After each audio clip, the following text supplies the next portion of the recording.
നമസ്കാരം. റാഫ്റ്റോക്ക് ഫുട്ബോളിലേക്ക് അവർക്കും സ്വന്തം. വേൾഡ് കപ്പിൻ്റെ മുന്നോടിയായിട്ടുള്ള തങ്ങളുടെ അവസാന സന്നാഹ മത്സരത്തിൽ ബ്രസീൽ ടീം നാളെ ഈജിപ്തിനെ നേരിടുകയാണ്.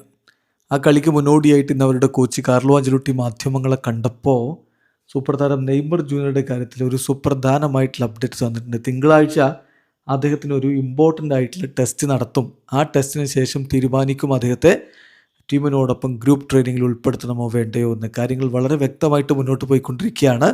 നെയ്മർ തിങ്കളാഴ്ചയോടുകൂടി ടീമിനോടൊപ്പം ട്രെയിനിങ് ചെയ്യും എന്നുള്ളൊരു പ്രതീക്ഷ ആഞ്ചലോട്ടിയുടെ വാക്കുകളിൽ നിന്ന് ലഭിക്കുന്നുണ്ട്. അദ്ദേഹം പറഞ്ഞിട്ടുള്ള വാക്കുകളിലേക്കൊന്ന് പോവുകയാണ്. അദ്ദേഹം പറയുന്നു, തീർച്ചയായിട്ടും നെയ്മർ ജൂനിയറുടെ കാര്യത്തിൽ കാര്യങ്ങളെല്ലാം വളരെ വ്യക്തമാണ്, കൃത്യമാണ്. ഐ തിങ്ക് ഈ സിറ്റുവേഷൻ ഈസ് ക്വൈറ്റ് ക്ലിയർ. അദ്ദേഹത്തിൻ്റെ സിറ്റുവേഷൻ വളരെ ക്ലിയർ ആണ്. നെയ്മർ ഇൻഡിവിജ്വലി വളരെ നല്ല രൂപത്തിലാണ് കാര്യങ്ങൾ ചെയ്തുകൊണ്ടിരിക്കുന്നത്. വീക്കെൻഡിന് ശേഷം അദ്ദേഹത്തിന് നമ്മളൊരു MRI നടത്തും. Then if everything goes well, എല്ലാം ശരിയായിട്ടാണ് പോകുന്നതെങ്കിൽ he can train with the group next week. അടുത്ത ആഴ്ച അദ്ദേഹത്തിന് ടീമിനോടൊപ്പം ട്രെയിനിങ് നടത്താൻ പറ്റും എന്നാണിപ്പോൾ കാർലോ ആഞ്ചലോട്ടി പറഞ്ഞിരിക്കുന്നത്. തീർത്തും പോസിറ്റീവായിട്ടുള്ള വാക്കുകളാണ് ആഞ്ചലോട്ടിയുടേത്.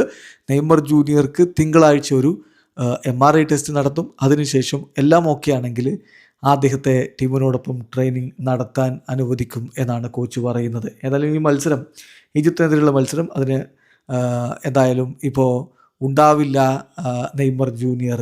ബ്രസീൽ ടീമിനെ സംബന്ധിച്ചിടത്തോളം ഇത് സന്നാഹ മത്സരങ്ങളിലെ അവസാന മത്സരമാണ്. വിജയിക്കുക എന്ന ഒറ്റ ലക്ഷ്യം വെച്ച് ബ്രസീൽ ഇറങ്ങുന്നു. വീഡിയോ അവസാനിക്കുന്നു. ഫുട്ബോൾ ലോകത്തെ കൂടുതൽ വിശേഷങ്ങളുമായി റാഫ്റ്റോക്സിൽ എത്താം.